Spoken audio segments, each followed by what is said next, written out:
지난 시간에 이어서 배경 관련된 것들 조금 살펴보려고 합니다. 지난 시간에 지리들 기억나시죠? 구약 성경 전체에서 나오는 우리가 그 배경에 대해서 배웠는데, 자, 세 가지 지역이 있다고 했어요. 하나는 메소포타미아죠. 하나는 레반트 지역, 하나는 나일강 지역에서, 자, 나일강 지역의 유려한 큰 나라 이름 애굽. 자, 메소포타미아의 큰 나라 이름 두 개 되면 하나는 바벨론, 하나는 아수르. 야, 다 아시네요. 예. 뭐 더 설명할 게 없어요. 자, 그럼 레반트 지역에서 있는 나라는요? 이스라엘, 또 이제 블레셋 같은 나라들이 나올 수 있겠죠. 이제 그런 국가들. 그래서 그런데 메소포타미아랑 나일강 지역에 공통점이 하나 있다고 했어요. 두 지역이 세력이 확장돼서 커질 수밖에 없는 이유가 뭔다고 했어요? 큰 강이 흐르는데, 자, 메소포타미아에서 메소포타미아라는 게 강 사이에라는 뜻이라고 말씀드렸죠. 그래서 어떤 강 흐른다고 했죠?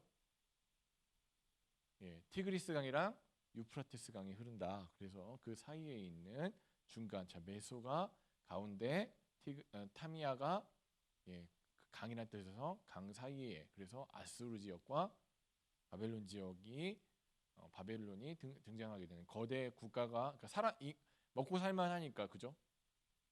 그 곡물이 많이 나면 당연히 인구수가 늘어나겠죠.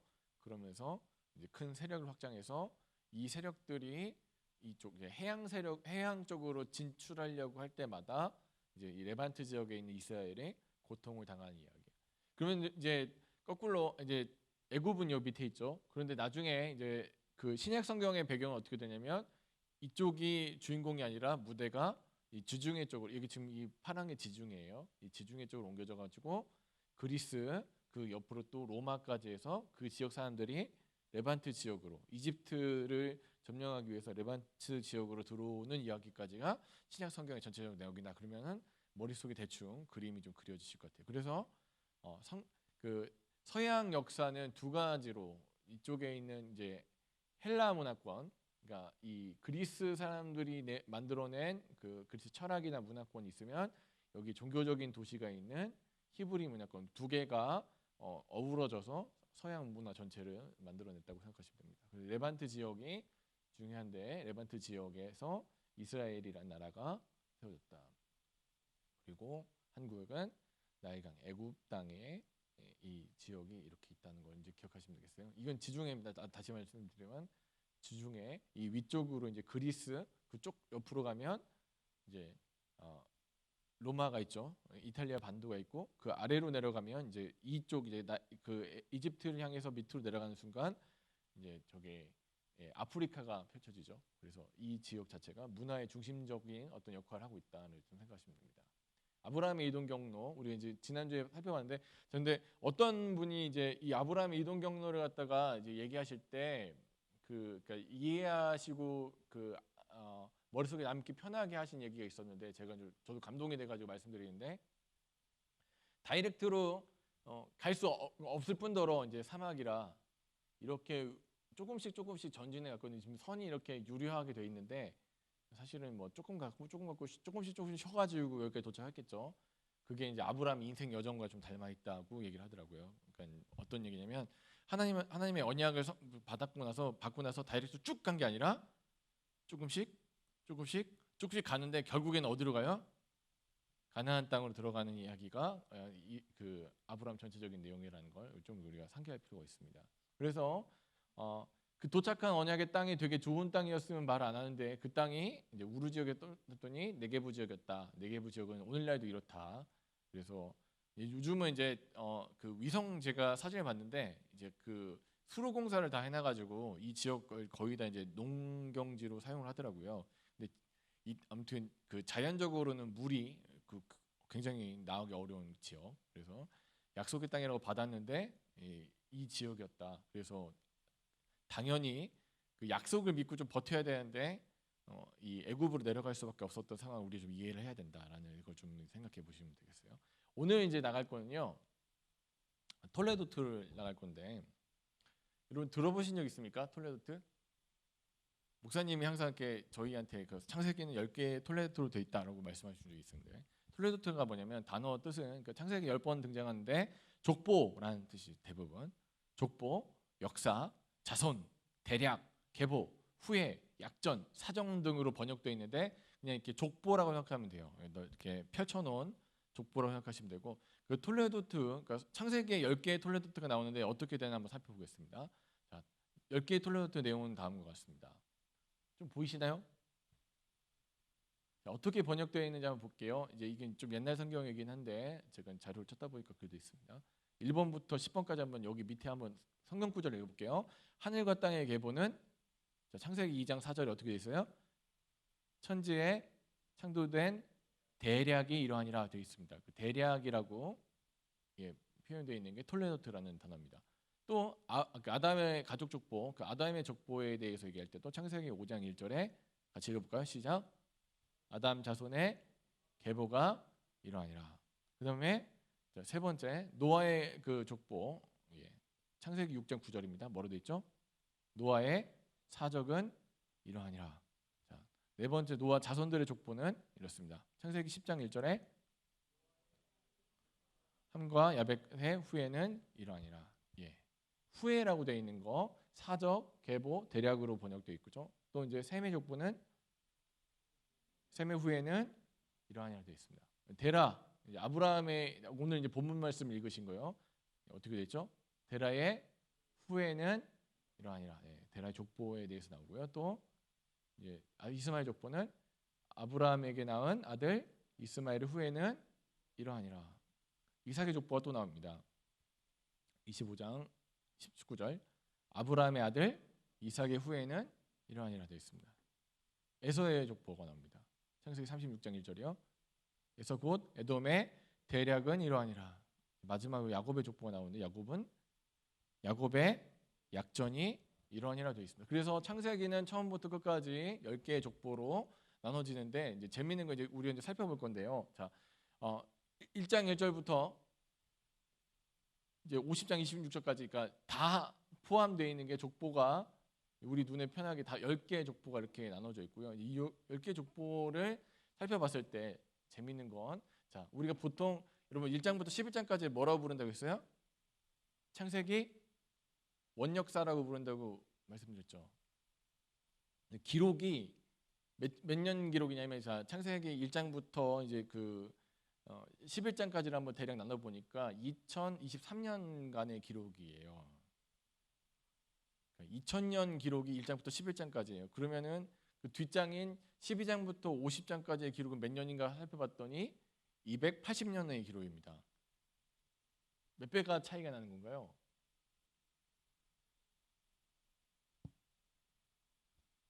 좀 많이 차이 나죠? 근데 장수를 만져보시면 1장부터 11장 이렇게 집어보시고 12장부터 50장 이렇게 만져보시면 차이가 많이 나죠. 분명히 어떻습니까? 여기가 훨씬 더 연수로 많은데 이쪽이 더 표현을 많이 해놨어요. 이유가 뭘까요?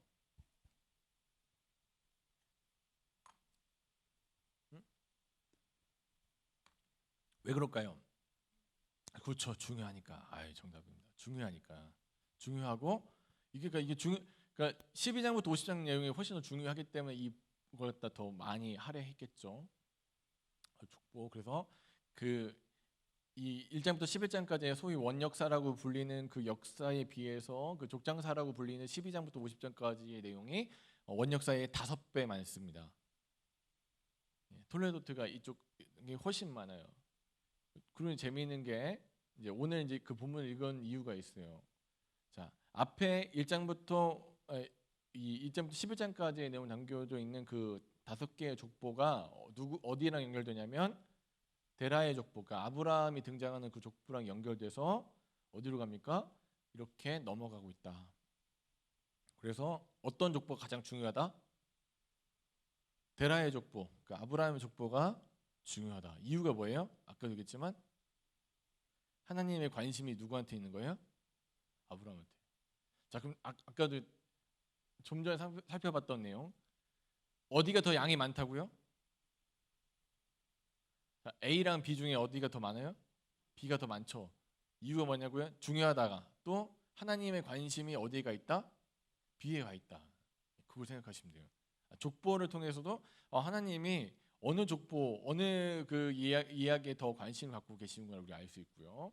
두 번째가 데라의 족보가 중요한 이유는 구속사의 뼈대를 이루는 중심 인물이 아브라함이기 때문에 그 아브라함을 중심으로 1장부터 11장까지는 누구에게 지금 초점이 쭉 몰리고 있냐면 아브라함에게 몰리고 있고, 그 아브라함을 통해서 퍼져나간 야곱의 족보, 결국 이스라엘 족보가 이 큰 역할을 감당한다. 그래서 이 지금 소위 톨레도트라고 할 때 그 10가지 톨레도트의 중심은 아브라함의 족보를 통한 그러니까 야곱, 그러니까 곧 이스라엘 백성이 될 그 사람들의 얘기로 진행되고 있다는 걸 좀 생각해 보시면 될 것 같습니다. 그리고 항상 관심은 여러분 아무튼 양이 많으면 관심이 있는 거예요, 그죠?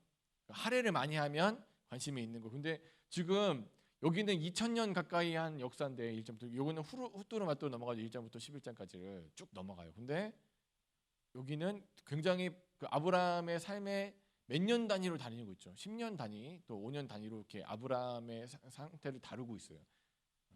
그러니까 창세기는 그냥 아주 간단하게 그냥 족보책이 아니라 그냥 이렇게 어떤 일대기를 그려놓고 역사책이 아니라 관심이 있는 사람에게 쏠려 있는 책이다. 근데 그 관심이 누구의 관심인가 봤더니 누구의 관심이에요? 하나님의 관심이다. 하나님이 누구에게 관심이 있는가가 정말 중요한 부분이에요. 그래서 그 세속사라고 생각되는 이제 그 3장 이후에 그 4장 이후에 등장하는 이 가인의 후손들이 만들어낸 무구한 역사들이 있잖아요. 굉장히 막 누구는 뭐 만들고 누구는 뭐 만들고, 그래서 세속사를 이만큼 발전해 놨는데 하나님은 그거에 관심이 있다 없다? 없어요.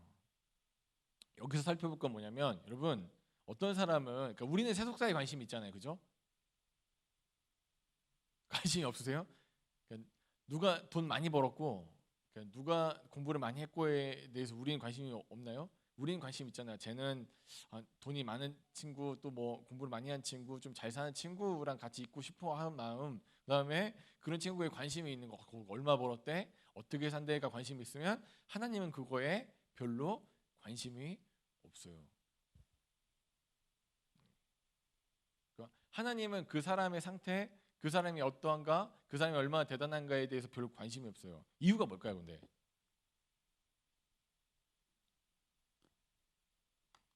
그 사람의 능력치에 하나님이 관심이 없으신 이유가 뭘까요? 혹시 생각해 보셨습니까? 하나님 자체가 어떤 하나님이에요? 전능하신 하나님이기 때문에 이 사람 능력 없어도 이 사람 어떻게 하면 돼요?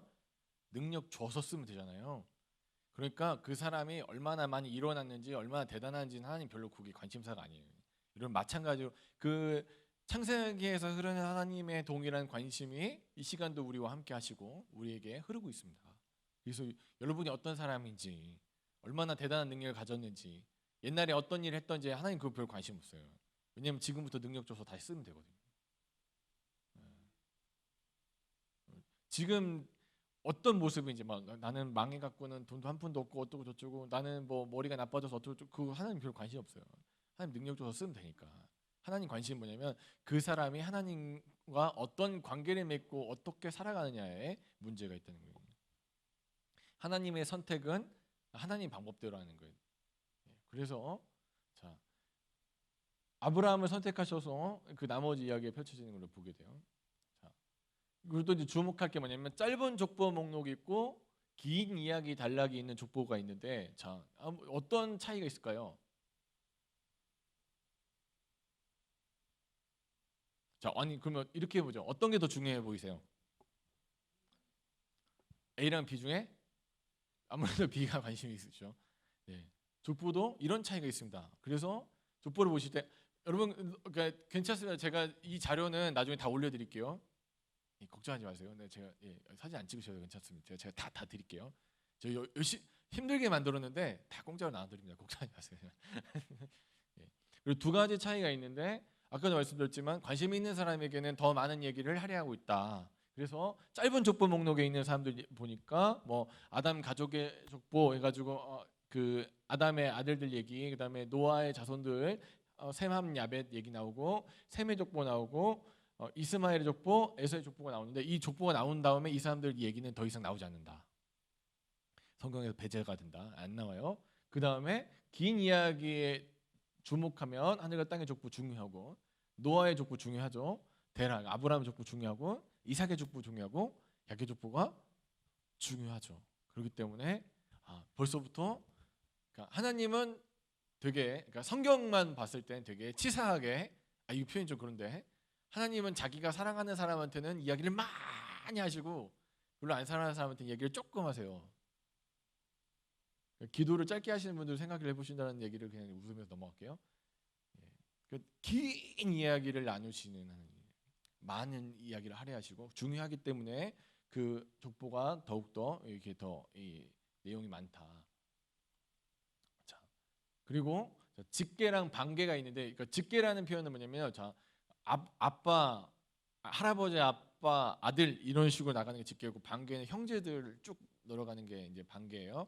근데 직계랑 반계의 족보가 나오는데 각각. 근데 직계에서는 아담의 족보에서는 자 누가 주인공이겠어요? 아담의 족보의 주인공은 누굴까요?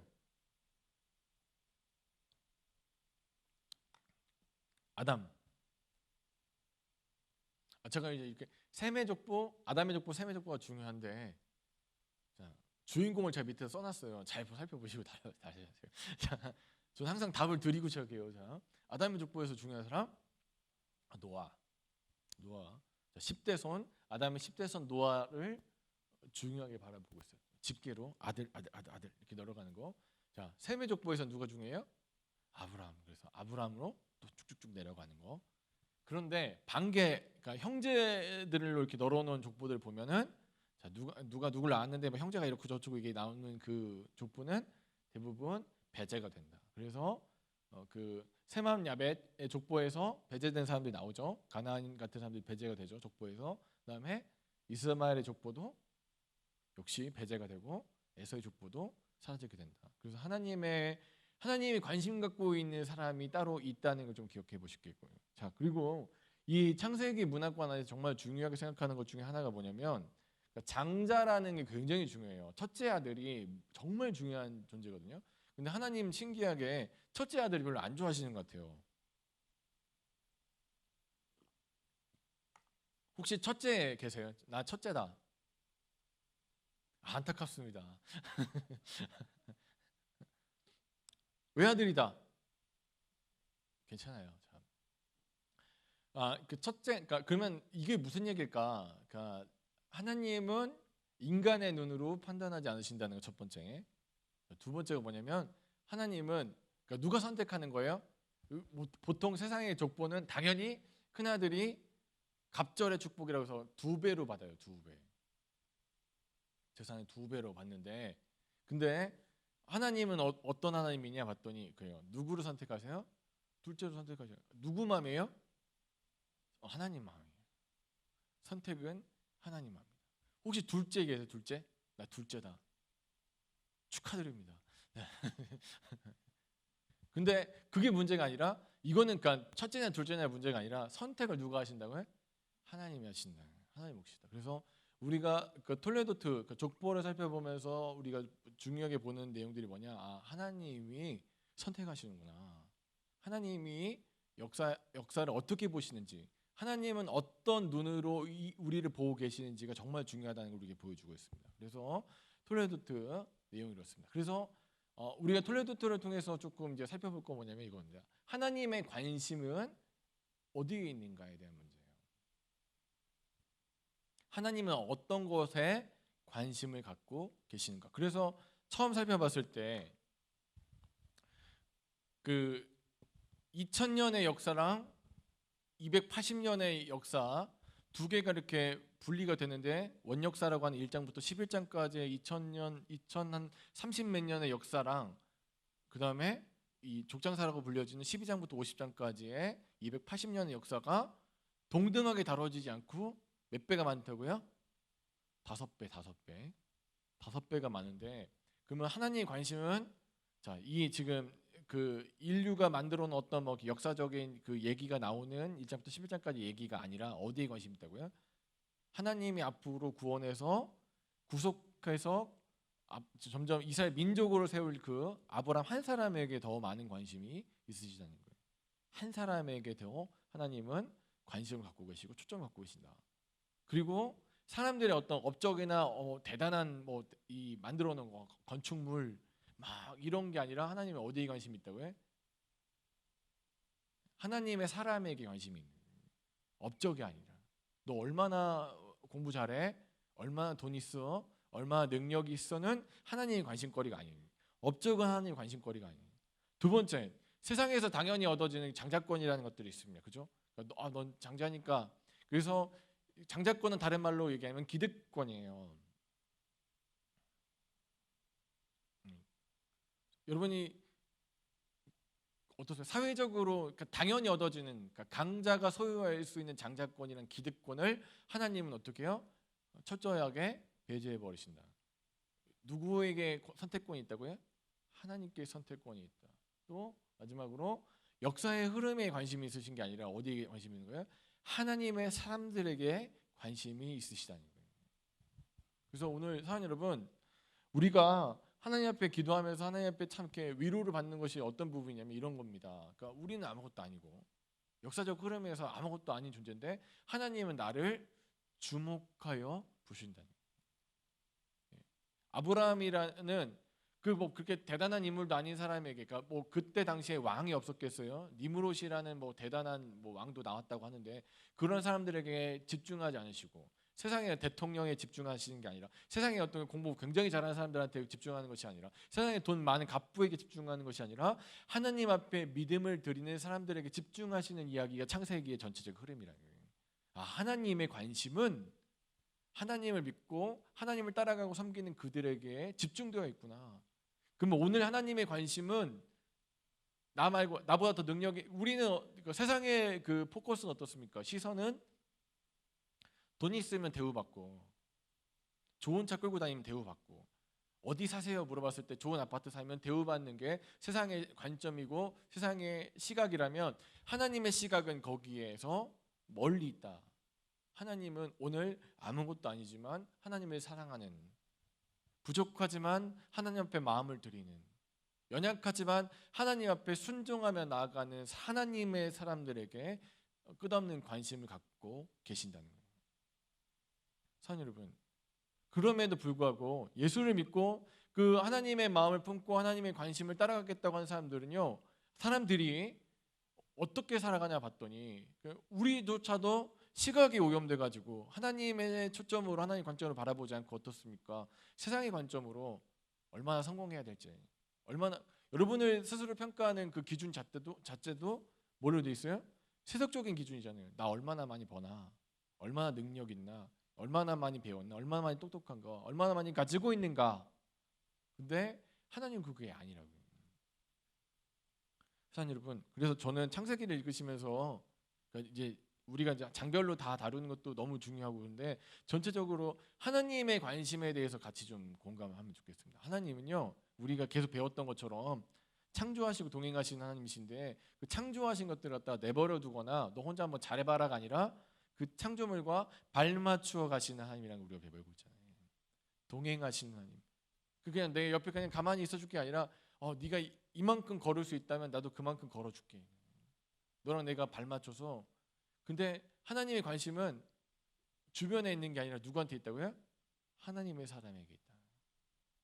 저랑 저희 아이가 이제 되게 사람 많은 이제 그 공원 같은 데 놀러 갔어요. 같이 손잡고 가는데 그러니까 이게 제가 부성애가 특별해서 그런 게 아니라 물론 저희 아이가 독특해요.